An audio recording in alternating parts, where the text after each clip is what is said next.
Hi Ashok. இன்னைக்கு டே வந்து 30வது நாள்லேயே நம்ம திரும்பவும் நம்ம 23 29 29 சொல்லியிருந்தோம்ல, ஹூ இஸ் ஆஸ்பரண்ட். அது பார்ட் 2 வந்துட்டு இது அமைஞ்ச நல்லா இருக்குன்னு தோணுது. இன்றைக்கி நம்ம சில விஷயங்களை உள்நோக்கிட்டோம் பார்த்துக்கிறோங்க. அந்த அசோக் உள்வாங்கினது தான் இன்றைக்கி அசோக்கோட இந்த 30வது நாள் டைரியில் வந்துட்டு நோட் பண்ணுறாங்க.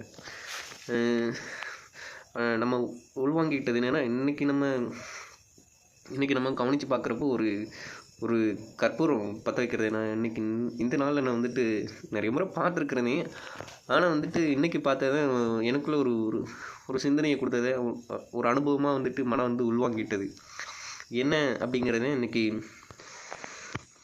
சாரி அசோக், இன்னைக்கு நாய் வந்து குளிச்சுட்டு இருந்துச்சு. ஏன்னா என்னென்னு போய் பார்த்துட்டு வந்தேன். நம்ம பேசினதோட கண்டினியூஸ் தான் நம்ம தொடர்ச்சியாக பேசிடுறோன்னே. நம்ம என்ன சொல்லிட்டு இருந்தோம், கற்பூரம். இன்றைய நாளில் நம்ம வந்துட்டு ஒரு கற்பூரத்தை அந்த கற்பூரத்தை ஒருத்தர் அந்த தீ பற்ற வச்சு கற்பூரத்தை வந்து பற்ற வைக்கிறத நம்ம பார்த்தோம். அதில் நமக்கு என்ன தோணுச்சுன்னா, நான் ஒரு ஆஸ்பிரண்ட் அப்படின்னு யார் நம்ம ஒரு ஆஸ்பிரண்ட்டாக இருக்கிறோன்னு வச்சுக்கிறோங்களேன். நமக்குள்ளே ஒரு தீ பற்றுச்சுன்னு வச்சுக்கிறோங்களேன். ஆஸ்பிரண்ட்டுக்கான உண்மையான அந்த தீ நமக்குள்ளே பற்றுச்சுன்னு வச்சுக்கிறோங்களேன். பிறகு நம்ம ஜோதியை வந்து யாராலையும் அணைக்க முடியாமல் பார்த்துக்கிறோங்க. அதாவது அணைக்க முடியாதுன்னு வச்சுக்கிறேங்க. நான் சொல்ல வர்றது, அந்த ஜோதியை டிஸ்டர்பன்ஸ் இல்லாமல் அது பாட்டுக்கு அமைதியெல்லாம் வந்துட்டு எரிய ஆரம்பிச்சிரும்னு சொல்ல வரேன். ஒரு ஆஸ்பிரண்ட்டுக்கு அதான் முக்கியம். ஒரு கற்பூரத்தை நம்ம பற்ற வச்சிடறோம் அப்படின்னா, அதை நம்ம வந்துட்டு தேவையில்லாமல் அணைக்கலை அப்படின்னா, பிறகு அதுக்கு எந்த ஒரு டிஸ்டர்பன்ஸும் ஏற்படலைன்னு வச்சுக்கிறீங்களேன். அந்த ஜோதி அப்படியே எரிஞ்சிகிட்டே இருக்கும். நிறைய தீபங்களை பார்த்திங்களா, அதே கடவுளுக்கு முன்பாக தீபங்கள்லாம் ஏற்றுவாங்க. அந்த தீபங்கள்லாம் வந்துட்டு அணைய விட மாட்டாங்க. அணைய போகிற நேரத்தில் எண்ணெயை ஊட்டுறது போல நம்ம ஆஸ்பிரண்ட்டாக நமக்குள்ளே ஒரு ஜோதி எரிய ஆரம்பிச்சிருச்சுன்னு வச்சுக்கிறீங்களேன். நம்ம அணையவும் மாட்டோம். நம்மளை அணைய விடாமல் பார்த்துக்கிறதுக்கான ஆட்கள் நம்மளை சுற்றி நடக்கிற நிகழ்வுகள், நம்மளை சுற்றி இருக்கிறவாளே நம்மளை அணைய விடாமல் பார்த்துக்குருவாங்க. அதே ஒரு ஆஸ்பிரண்ட். நம்ம ஆஸ்பிரண்ட்டாக என்ன பண்ணணும், ஜோதியை நமக்குள்ளே கொண்டு வந்துடணும். நான் சொல்கிற ஜோதி வேறுங்க, வெளிச்சம். நம்மளோட ஜோதி எரிய ஆரம்பிச்சிருச்சுன்னு வச்சுக்கிறீங்களேன். நம்ம ஒரு கட்டத்துக்கு பிறகு நம்ம பிரகாசிக்க ஆரம்பிச்சிருவோம். நம்ம அணைய விடாமல் நம்மளே பார்த்துக்கிறதுக்கே நிறைய நம்மளை சுற்றி நடக்கிற நிகழ்வுகள் நமக்கு ஜாதகமாயிரும். நம்மளை அணைய விட மாட்டாங்க. நம்ம தீபத்தை தொடர்ந்து எரியறதுக்கான எண்ணெயை அவள் ஊட்டிகிட்டே இருப்பாங்க. நம்ம தொடர்ச்சி எரிஞ்சிட்டே இருக்கலாம். நமக்கு எந்த தொந்தரவும் இருக்காது. ஃபஸ்ட் டைம் நம்ம பற்றிக்கிறது தான் பிரச்சனையை தவிர, நம்ம அது கொஞ்சம் ரெடியாக இருக்கணும். நம்ம இந்த சின்ன தீப்பொறி வந்து பற்றாது. நம்ம அதாவது பெட்ரோலாக இருக்கும்போதே தீப்பொறி இருந்தாலும் பற்றிக்குவோம். நம்ம கற்பூரத்துக்கு தீப்பொறி வந்து பற்றுமான்னா எனக்கு தெரியல. அந்த தீப்பொறி பற்றதுக்கு வாய்ப்பில்லை. ஒரு சின்னதாக ஒரு தீ பிளம்பு மாதிரி ஒரு தீ வந்து ஒரு ஜோதியாக இருக்கும்போதே அது பற்றும். ஸோ நம்ம இன்னொரு ஜோதி, அந்த ஆஸ்பிரண்ட் அப்படிங்கிற அந்த ஜோதிக்குள்ள ஐக்கியமானது தான் நம்ம வந்து பிரகாசித்து எரிய முடியும். நம்ம லைஃப், இந்த ஆஸ்பிரண்டோட லைஃப் எப்படிமா இருக்குது, ஒரு பெரிய குட்டைக்குள்ளே போயிட்டு, ஒரு குட்டைன்னா நான் சொல்கிறது கண்ணுக்கு தெரிகிற தொலைவு இருக்கும்போது ஏறிச்சுன்னு அதுக்குள்ளே வந்துட்டு ஒத்த மீனை தேடுற மாதிரி தான். ஆனால் அந்த ஒத்த மீன் நீ காத்திருக்கிறத பொறுத்து தான் உன்னுடைய வலையிலையோ தூண்டிலையோ மாட்டுறதுக்கான வாய்ப்பு இருக்கும். அந்த ஒத்த மீனை பிடிக்கிறதுக்கான பொறுமை யார்கிட்ட இருக்குன்னா, நம்ம ஆஸ்பிரண்டாக இருக்கிற நம்மகிட்ட தான் இருக்கணும். அதுதான் ரொம்ப முக்கியம். நம்ம தெரிஞ்சிக்க வேண்டியது, நம்ம ஆஸ்பிரண்டாக இருக்கிறவா வந்துட்டு ரொம்ப பொறுமையாக கடைபிடிக்கணும். பார்த்துருங்க, பொறுமையாக வந்துட்டு மீனை பிடிக்கிறேன்னு சொல்லிட்டு கரையில் உட்காந்துடக்கூடாது. அதையும் நம்ம மனசில் வச்சுக்கிறணும். நம்ம மீனை பிடிக்கிறதுக்கான வழிகள் என்னவோ அதை நம்ம தொடர்ச்சியாக ஈடுபட்டுக்கிட்டே இருந்துடணும். அப்போ தான் சமயத்துக்கு ஒரு நேரம் இல்லையா, இப்போ நடக்க ஒரு எக்ஸாமில் நம்ம விட்டுட்டோம் அப்படின்னா நம்ம வருத்தப்படக்கூடாது. பிறகு நம்ம வேறு முயற்சி பண்ணிகிட்டே இருக்கோம்ல, இங்கிட்டலையா அங்கிட்டு கரையில் ஒரு பக்கத்துலேயே நம்ம வலையை வீசிகிட்டு இருக்கோன்னா, மறுக்கரைக்கு போய் திரும்ப வலை வீசுறதுல தப்பு இல்லைல்ல. வேறு ஒரு வழியை தேடி, அதே ஒரு மாற்று வழியை எங்கிட்ட இல்லையா அங்கிட்டுன்ட்டு ஒவ்வொரு நாளும் ஒரு புது முயற்சிகளோடு கூட நம்ம முயற்சி பண்ணிகிட்டே இருந்தோம்னு வச்சுக்கோங்களேன். அந்த குளத்தில் இருக்க ஒத்த மீனை பிடிக்கிறது போல் நம்ம ஒரு நாள் கண்டிப்பாக பிடிச்சிடலாம். ஆஸ்பிரண்டோட லைஃப்பும் அப்படின்னு நம்ம முன்னாடியே பார்த்த அந்த ஜோதியை போல நம்ம ஒரு தடவை பற்றிட்டோம், முறையாக வந்துட்டு நம்ம ஜோதியை நம்ம பற்ற வச்சிட்டோம்னா பிறகு நம்மளை அணைய விட மாட்டாங்க. நம்மளை சுற்றி நடக்கிற நிகழ்வுகளும் நம்மளை அணைய விடாது. நம்ம தொடர்ச்சியாக வந்து ஆஸ்பிரண்டாக வந்துட்டு முயற்சி பண்ணி படிக்க ஆரம்பிச்சிருவோம். நமக்கு எந்த சூழ்நிலையும் தடையாக இருக்காது. பார்த்துக்கிறோங்க, இதான் இன்றைக்கி நம்ம அன்றைக்கி நான் தெரிஞ்சிட்டது. அதை ஒரு ஆஸ்பிரண்டோட லைஃப்பை முதல்ல ஸ்டார்ட் பண்ணிடணும். நம்ம எரிய போகிற அந்த தீபம் பலருக்கு வந்துட்டு அந்த ஜோதி நம்ம ஒரு வேளை அதில் சில சமயம் நம்ம கற்பூரமான நீ என்ன கற்பூரமாக ஏன் அதை எடுத்துக்கிறியா, கற்பூரம் தான் கரைஞ்சிருமே அப்படின்னா, அதோட கற்பூரத்தோட அந்த மகிமை எதில் இருக்குது, அதோடைய பேர் அதோட அந்த வெளிச்சத்தில் தானே இருக்குது. கற்பூரம் அது தன்னை உருக்கிட்ட தானே அதோட வெளிச்சத்தை வெளிப்படுத்த முடியும். நம்ம வந்துட்டு சிலது விட்டாலே வந்துட்டு நம்மளோட வெளிச்சமே வெளிப்படும். நம்ம வெளிச்சம் வந்துட்டு அது அது எல்லாத்தையும் பார்த்தோன்னே நம்ம யாரும் வந்து வணங்குறதில்ல பார்த்துக்கிறோங்க. பெட்ரோல் அங்கிட்டு பிடிச்சிட்டு இருந்தால் அதை போய்ட்டு நம்ம கும்புறதில்லை, அதுவும் தீ தானே, அதை நம்ம கும்புறதில்லை. ஏன்னா கற்பூரம் எரியும் போது நம்ம அதை தொட்டு கண்ணில் ஊற்றிக்கிறோம்ல, என்ன காரணம்? அதுக்குள்ளே ஆஸ்பிரண்ட் வந்துட்டு நம்ம கரையிறோம், நம்ம ஒரு மெழுகாக நம்ம வந்துட்டு ஒரு கற்பூரமாக கரையிறோம், தீப்பற்றி எரியிறோம், ஒரு ஜோதி நமக்குள்ளே வெளிப்படுதுன்னா அது நம்ம அதையெல்லாம் மற்றவா வந்து அதை மதிக்க தான் செய்வாங்க. பிறகு நம்ம சரியில்லாத காரணத்தில் பெட்ரோலாக பிடிச்சி எரிஞ்சாலும் நம்மளை அதை மதிக்க மாட்டாங்க. நமக்கு மேலே ஒரு பயத்தை உண்டு பண்ணும், நமக்குள்ளே ஒரு நம்மளை பற்றின ஒரு தப்பான அபிப்பிராயத்தை உண்டு பண்ணிக்குவாங்க. நம்ம ஒரு ஆஸ்பிரண்ட்டாக வந்துட்டு ஒரு கற்பூரத்தை போல் எரிய ஆரம்பிக்கணும். அப்போ தான் வந்துட்டு அவங்க நம்மளை மதிப்பு கூட்டுவாங்க. நம்மளை சுற்றி இருக்க சூழ்நிலை, நமக்கு ஏற்படுகிற அந்த சுற்றி இருக்க சூழ்நிலைகளை நம்ம சமாளிக்க முடியும். நமக்கு நம்மளோட அந்த தியாகத்தை பார்த்துட்டு மற்றவங்க வந்து நமக்கு உதவி பண்ணுவாங்க. இதுதான் நம்ம இன்றைக்கி தெரிஞ்சுக்கிறோம். இன்றைக்கி அதை நம்ம ஜோதி, நம்மளுடைய அந்த ஜோதி வந்துட்டு எப்படி எதுலேருந்து வருதுங்கிறது முக்கியம். பெட்ரோல்லேருந்து வருதா இல்லை கற்பூரத்துலேருந்து வருதான்னு? நம்ம மெழுகுலேருந்து வரலாம். மெழுகுலேருந்து வர்றது வெளிச்சத்துக்காண்டி பயன்படுத்துவாங்க வீட்டில், அதை கண்டிப்பாக அணைய விட மாட்டாங்க. நம்ம அணைஞ்சிட்டாலும் பிறகு அதை என்ன பண்ணுவாங்க, வெளிச்சம் வேணுங்கிறதுக்காண்டி நம்ம அந்த ஜோதியை மறுபடியும் ஏற்றுருவாங்க பார்த்துக்குங்க. நம்ம 2 விதத்தில் தான் ஆஸ்பிரண்ட்டாக எரியணும். ஒன்று கற்பூரமாக எரியணும், இல்லை மெழுகாக நம்ம எரிய ஆரம்பிச்சிடணும் பார்த்துக்குங்க. முன்னாடி நம்ம சொன்னது போல தான் ஒரே ஒரு குளத்துக்குள்ளே இருக்க ஒரு மீனை தேடுறது போல தான். அந்த ஒரு மீனை நம்ம பிடிக்கிறதுக்கு எவ்வளோ பொறுமை வேணும்னு நீங்கள் வந்துட்டு அசோக்கு நீங்கள் வந்துட்டு கற்பனை பண்ணி பார்த்துக்குங்க. எவ்வளோ பொறுமை வேணும்? 1000 மீனுக்கு நடுவில் ஒரு மீனை பிடிக்கிறது பிரச்சனை இல்லை. ஏன்னா 1000 மீனில் நம்ம போகிற ஒரு தூண்டில் ஏதாவது ஒன்று மாட்டிடும். ஆனால் ஒரு மீனுக்காண்டி தூண்டில் போடுறதுங்கிறது ரொம்பவே வந்துட்டு ரேராக நடக்கிற விஷயங்கள். ஆஸ்பிரண்டோடைய லைஃப் அந்த போல, ஆஸ்பிரண்டோட முயற்சிகள் அந்த போல. ஒரு குட்டையில் இருக்க வந்துட்டு 1000 மீனை நம்ம தூண்டில் போடுறது இருந்தால் ஒரு மீன் வந்துட்டு நமக்கு ரொம்ப சுலபமாக மாட்டிடும். நம்ம போட போகிறது ஒத்த மீனுக்காண்டி தான் தூண்டியில் போட்டுட்ருக்கோம், மழை வரிச்சிட்ருக்கோம். அது எங்கிட்டு போகிறதுன்னு தெரியல, அது இந்த நேரத்தில் எங்கே இருக்கணும்னு தெரியல. ஆனால் தொடர்ச்சியாக நம்ம முயற்சி பண்ணிகிட்டு இருக்கிறச்ச இங்கிட்டு நம்ம இறைகளாக வீசிகிட்டு இருக்கும்போது ஒரு நேரம் இல்லை ஒரு நேரம் அந்த மீன் நம்மளை தேடி வந்துடும் பார்த்துக்கிறோங்க. நம்ம தான் வந்துட்டு அது ஈர்க்கிற ஒரு கட்டத்துக்கு நம்ம போயிடணும். நம்மளோட அந்த உழைப்பு அதில் தானே இருக்குது.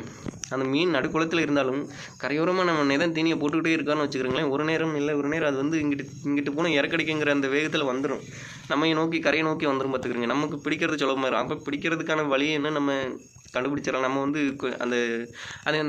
அந்த இறையை நம்ம நிதம் போடுற அந்த பொறுமை தான் நமக்கு வேணும். அப்போ தான் அந்த ஒரு குளத்தில் இருக்க அந்த ஒரு மீனை பிடிக்கிறது நமக்கு சாத்தியமாகும். அதே நம்ம சொல்ல வர்றது. ஸோ ஆஸ்பிரண்டோட இந்த ஹூ இஸ் ஆஸ்பிரண்ட் அப்படின்னு சொல்லிட்டு நம்ம பேசணும்ல, அதில் 2வதாக நம்ம பேசுனது இதான், ஹூ இஸ் ஆஸ்பிரண்ட். அதோட பார்ட் 2 வேணும் நம்ம இதை எடுத்துக்கிறோமா? இந்த பார்ட் 2 வந்து நம்ம பார்த்துக்குருவோம். இந்த ஜோதியை போல தான் நம்ம ஒரு கட்டத்துக்கு பிறகு நம்ம அணைஞ்சாலும் நம்மளை ஏற்றிடுவாங்க வெளிச்சத்துக்கு. நம்மளால தான் வெளிச்சம் அவங்க நம்ப ஆரம்பிச்சிருவாங்க. ஏன்னா எக்ஸ்ட்ரா பவரில் எங்கிட்ட வந்து பவர் லைட்லாம் கிடையாது பார்த்துக்கிறோங்க. நம்ம ஃபேமிலிக்கு நம்ம தான் வெளிச்சம் அப்படிங்கிற அந்த சூழ்நிலை இருக்கும்போது நம்ம முழுமையாக நம்புறாங்கன்னா நம்ம அணைய விடாமல் நம்மளை ஏற்றிடுவாங்க. பிறகு இன்னொன்று நம்ம கற்பூரம் மாதிரி இருக்கோம் அப்படின்னு வச்சுக்கிறோங்க. அந்த ஜோதி வந்து நம்ம கரையிற மாதிரி தெரிஞ்சாலும் அது மற்றவ நமக்கு உதவி பண்ணுறதுக்கு, மற்றவ நமக்கு மதிப்பு உண்டாக்குறதுக்கு நம்மளோட முயற்சிகள் வந்துட்டு ஒரு பெரிய ப்ளஸ்ஸாக இருக்கும். நம்மளை ஒரு பலமான காற்றோ இல்லை தேவையில்லாத நம்மளை வாண்டடே அணைக்காமல் நம்ம வந்துட்டு அணைய மாட்டோம். நம்ம அந்த ஜோதியை வந்துட்டு தொடர்ச்சியாக எரிய விட்டுகிட்டே இருப்போம். அதே ஒரு ஆஸ்பிரண்ட் லைஃபுக்கு வேணும். நமக்கான தீ எங்கே இருக்குது, நம்ம பற்ற வைக்கிற அந்த தீ எங்கே இருக்குங்கிறத நம்ம கண்டுபிடிச்சிடணும். பிறர் மூலமாக வருதேன், பிறருக்காண்டி ஒரு மெழுகாக நம்ம எரியறோம். நம்ம வீட்டுக்காண்டி யாருக்கு வெளிச்சம் தேவை அவர்களுக்காண்டி நம்ம எரிய ஆரம்பிச்சிடலாம். அது மற்றவாள் நம்மளையே வாண்டடாக ஏற்றி விட்டுருவாங்க, நம்ம எரிய ஆரம்பிச்சிடலாம். கற்பூரத்துக்கான தீ எங்கே கிடைக்கும்? அதாவது கற்பூரமாக நமக்கான அந்த ஒரு தீ நம்ம பற்ற வைக்கிற அந்த தீ பற்றிருச்சுன்னு வச்சுக்கிறோங்களேன். நம்ம அதை பிடிச்சிட்டு அதை வந்துட்டு கரையிறமேங்கிறதுக்காண்டி நம்ம வருத்தப்படக்கூடாது. வருத்தப்பட்டு இருந்தால் நம்ம ஜோதியை மற்றவங்க மதிக்க மாட்டாங்க. நம்ம மைண்ட் மென்டாலிட்டி அதோடைய கூட பாசிட்டிவாக வந்துட்டு ஃபோக்கஸாக வந்துட்டு நம்ம வந்து படிக்க ஆரம்பிச்சிடணும். தண்ணி தைக்க ஆரம்பிச்சிருச்சு, அதையும் போய் தண்ணி குடிச்சிட்டு வந்து தமிழில் ஒன்று போல் ஒன்று இல்லை பாருங்கள். வார்த்தை ஒன்று சுடுது, ஒரு வார்த்தை வந்துட்டு குளிர்விக்குது. தேன் வந்து பாயுது என் காதினிலே, அந்த வார்த்தையை கேட்கும்போது இனிமையாக இருக்குல்ல. வாடிய பயிரை கண்ட போதெல்லாம் வாடினேன், விளைஞ்சு நிற்கிற பயிரை பார்த்து அவருக்கு ஒன்றும் தோணலையோ அப்படின்லாம் நமக்கு தோணும். அதுபோல் தமிழோட இனிமை அப்படி தான். நம்ம இப்போ நான் இங்கிட்டு நம்ம ஜோக்காக எடுத்துக்கிட்டோன்னா நான் வந்து எனக்கு தாகமாக இருக்குது தண்ணி அடிக்க போனேன்னா அது வார்த்தை வேறு மாதிரி இருக்குல்ல. ஏன்னா அது அப்படி தான் நம்ம அஷ்யூம் பண்ணிக்கிறோம். வார்த்தைகள் அந்த போல இருக்குது. நான் தண்ணி ரொம்ப தாகமாக இருக்குது, தண்ணி குடிச்சிட்டு தானே வந்தேன், தண்ணி குடிச்சிட்டு வந்தேன்னு சொல்கிறதுல சரி நம்ம என்ன பேச வந்தோமோ அதை நம்ம பேசிடுவோமா? அதே நம்ம நம்ம என்ன பேசிகிட்டு இருந்தோமோ அதோட தொடர்ச்சி தான். அதாவது கொஞ்சம் கொஞ்சம் கொஞ்சம் நேரம் எடுத்துக்கிறோம் பார்த்துருங்க. நம்ம அசோக்கோட லைஃப்பில் ஒரு ஆக்சிடெண்ட்டாக எதையாவது அதை முயற்சி பண்ணுறாருன்னா அதுக்கான அது வந்து ஒரு ஒரு அணையை கட்டுறது போல கொஞ்சம் சிரமம் எடுக்கும், கொஞ்சம் லேட் ஆகும், நிறைய இழப்புகள் ஆகலாம், கொஞ்சம் நாள் ரொம்ப ரொம்ப டயர்டு. அதாவது ஒரு குறிப்பிட்ட டைம் இருக்குல்லங்க, விளையிறதுக்கு ஒரு டைம் இருக்குல்ல, நம்ம அடிக்கடி சொல்கிறது விளையிறதுக்கு ஒரு டைம் இருக்குல்ல, அது போலவே நம்ம அந்த அச்சீவ்மெண்ட்டை பண்ணுறதுக்கு நமக்கு ஒரு குறிப்பிட்ட டைம் இருக்கும். அந்த டைம் ஆகிற காலம் வரைக்கும் நமக்கு பொறுமையாக இருந்தால் அந்த அணையை கட்டி முடிச்சிடலாம். அணை கட்டுறது கஷ்டமாக இருக்குன்னு விட்டுட்டான்னு வச்சுக்கோங்களேன். நம்ம ஒரு அணை தான் கட்டுறோம், அந்த ஒரு அணை எவ்வளோ பேருக்கு பயனுள்ளதாக இருக்குது. அதுபோல் தான் நம்ம அதாவது நம்ம ஒரு சமூகத்தை முன்னுக்கு கொண்டு வரணும், நம்ம குடும்பத்தை முன்னுக்கு கொண்டு வரணும், நாமளே முன்னுக்கு கொண்டு வரணும்னா நம்ம ஒரு தனித்துவத்தில் நம்ம ஏதோ ஒரு எஃபர்ட்டை போட்டிருக்கணும். நீ என்ன செஞ்ச அதான் முக்கியம்.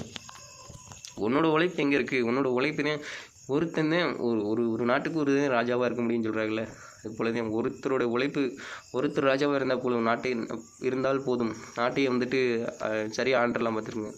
அதுபோல் தான் நம்ம வந்துட்டு சரியாக படிச்சுட்டோம், நம்ம வந்துட்டு சரியான ஒரு ஆஸ்பிரண்டாக இருந்துகிட்டே போதும், மற்றவளை பற்றின ஒரு கவலை நமக்கு இல்லை. நம்ம வந்துட்டு அவங்களெல்லாம் தானாகவே வந்துட்டு நமக்குள்ளே ஒரு பவர், நமக்குள்ளே ஒரு அதிகாரம் வந்துடும் பார்த்துருங்க. அவங்கள சரி பண்ணுறதுக்கான அதிகாரம் நம்ம கையில் வந்துடும், அவங்கள முன்னுக்கு கொண்டு வரதுக்கான அதிகாரம் நம்மகிட்ட வந்துடும் பார்த்துக்குறங்க. அவங்களோட தேவைகளை பூர்த்தி பண்ணுறதுக்கான பவர் நம்மகிட்ட வந்துடும்.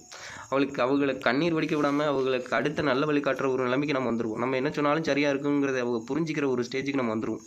இவங்க சொன்னதே கரெக்டாக இருக்கும், இவங்க எல்லாம் இது நடக்காதுங்கிற ஒரு நிலைக்கு நம்ம வந்துடுவோம். அதை நம்மளை நிராகரிக்க முடியாத ஒரு நிலைமைக்கு நம்ம வந்துடுவோம். ஒரு ஆஸ்பிரண்டோட ஃபைனல் அந்த அச்சீவ்மெண்ட் எங்கே வந்து நிற்கிதுன்னா இந்த இடத்துல தான் நிற்கிது. நம்மளை அவங்களால நிராகரிக்க முடியாது. இவங்க சொன்னதே மந்திரங்கிற சூழ்நிலைக்கு வந்துடுவாங்க. பிறகு அந்த மாதிரி ஒரு நிலையில் இருக்கும்போதே அவங்கள நம்ம வந்து சரியான வழியை வந்து மாற்ற முடியும். இங்கிட்டு நம்மளே வந்துட்டு சரியில்லாத நேரத்தில் அவங்களுக்கு எதையோ ஒன்று சொல்கிறதோ, அவங்களுக்கு எதோ ஒன்று அட்வைஸ் பண்ணுறதோ சொன்னோம்னா அவங்க நம்ம மேலே வெறுப்பை தான் காட்ட ஆரம்பிப்பாங்க. நம்ம சரியாக வந்துட்டு அந்த முன்னமே சொன்னது போல தான் ஒரு அணையை கட்டுற அந்த டைமுக்கான பொறுமையோடு கூட நம்ம இருந்துட்டு எல்லா வழிகளையும் எடுத்துகிட்டு ஏந்திட்டு தாங்கிட்டு நம்ம நடக்க ஆரம்பிச்சிட்டோன்னு வச்சுக்கிறோங்க. ஒரு அணையை விட அதிகமான மக்களுக்கு நம்ம பயனுள்ளவர்களாக இருப்போம். அணை நம்ம ஊரில் இருக்க மாட்டேன், கல்லணை, இது என்ன மேட்டூர் டேமு, மேட்டூர் அணை, இந்த போல தான் இது எவ்வளோ பேருக்கு பயனுள்ளதாக இருக்கோ அது போல தான் நம்மளோட லைஃப்பும் நம்ம அச்சீவ் பண்ணதுக்கு பிறகு நம்மளோட லைஃப்பும் அப்படி தான். அதை காட்டிலும் பல பேருக்கு வந்து பயனுள்ளதாக நம்மளால் மாற்றிட முடியும். நம்ம வந்துட்டு சில கட்டத்துக்கு பிறகு நம்ம அந்த அச்சீவ்மெண்ட்டுக்கு பிறகு நம்மளை யாரும் நிராகரிக்க முடிய மாட்டோம், நம்மளை யாரும் நிராகரிக்கணும்னு நினைக்க மாட்டாங்க பார்த்துக்கிறோங்க. நம்ம சொல்கிறது ஒரு மந்திரமாகவே எடுத்துக்குவாங்க. நம்ம அதுக்கு பிறகு நம்ம நல்லதையே விதைச்சிக்கலாம், நல்லதே வந்துட்டு எல்லாருக்கும் சொல்லிடலாம், எல்லாருக்கும் அது ஈஸியாக வந்துட்டு பதிய ஆரம்பிச்சிடும். இப்போ நம்ம என்னதான் வந்துட்டு விடிய வந்துட்டு அவளுக்கு பாடம் எடுத்தாலும் அவங்களுக்கு புரியாது. நம்ம வந்துட்டு ஒரு ராஜாவான ஒரு இடத்துல போய் உட்காந்துட்டு அவளுக்கு ஒரு சொன்னதை போது அது ஒரு கட்டளையை எடுத்துட்டு அவங்க நடக்க ஆரம்பிச்சிருவாங்க, அதை மதிக்க ஆரம்பிச்சிருவாங்க. ஏன்னா நம்ம அந்த பொசிஷனுக்கு நம்ம அந்த நிலைமையில் இருக்கும். அதே அதுக்கான பவர். ஆஸ்பிரண்டு இன்றைக்கி நம்ம சோர்வடைஞ்சு போயிடலாம் பார்த்துருங்க. ஆனால் இந்த நம்ம சோர்வடையாமல் அந்த மீனை பிடிக்கிறதுக்கான பொறுமையை போலவும், கல்லணை கட்டுறதுக்கான பொறுமையை போலவும் அந்த ஜோதி நமக்குள்ளே எரிய ஆரம்பிச்சிருச்சுன்னு வச்சுக்கிறீங்களேன், அதோட ஃபைனல் ரிசல்ட்டு அதுவாக தான் இருக்கும். நம்ம நிராகரிக்கிறதுக்கான ஒருத்தரை கூட நம்ம பார்க்க முடியாது.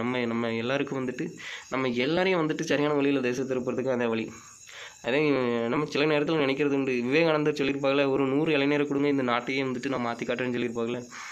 100 இளைஞர்களை யார் அப்படின்னு நம்ம யோசிச்சு பார்த்தா எனக்கு அவ்வப்போது தோன்றது ஒரு ஆஸ்பிரண்ட் மாதிரி ஒரு மைண்ட் இருக்கிறவாள் தான் அவங்க கேட்டிருப்பாங்க. அதாவது அச்சீவ் பண்ணுறதுக்கான முயற்சி எடுக்கிறாங்கல்ல ஆஸ்பிரண்ட்டு, அவங்கள மாதிரி ஆள்களை தான் ஒரு 100 பேரை கேட்டிருப்பாங்களோ. அவங்க தான் வந்து விடாமல் வந்துட்டு அந்த தீபத்தை போல் அப்படி எரிஞ்சிட்டே இருப்பாங்க. ஜோதி வந்துட்டு அணையாத ஜோதியாக இருக்கும் பார்த்துக்கிறீங்க. அது அந்த தீப ஒளியில் தான் வந்துட்டு அந்த அணையாத தீப ஒளியை தான் அவங்க எதிர்பார்த்துருப்பாங்க. அந்த ஒரு கடின முயற்சி, அந்த ஒரு ஆர்வம் இருக்கிற அந்த ஒரு மனநிலையில் இருக்க ஒரு 100 இளைஞர்களை தான் அவர் கேட்டிருப்பாருன்னு நினைக்கிறேன். அவங்க தான் வந்துட்டு இந்தியாவையே வந்துட்டு டேர்ன் பண்ண முடியும்னா நம்ம வந்துட்டு அந்த 100 இளைஞர்களை ஒருத்தராக இருந்தால் நம்ம குடும்பத்தையும் நம்மளை சுற்றி உள்ள வாழ்க்கையும் நம்ம ஈஸியாக வந்து டேர்ன் பண்ணிடலாம். ஸோ இதுதான் இன்றைக்கியான அனுபவத்தில், அசோக்கோட அனுபவத்தில் இன்றைக்கி தெரிஞ்சிட்டது.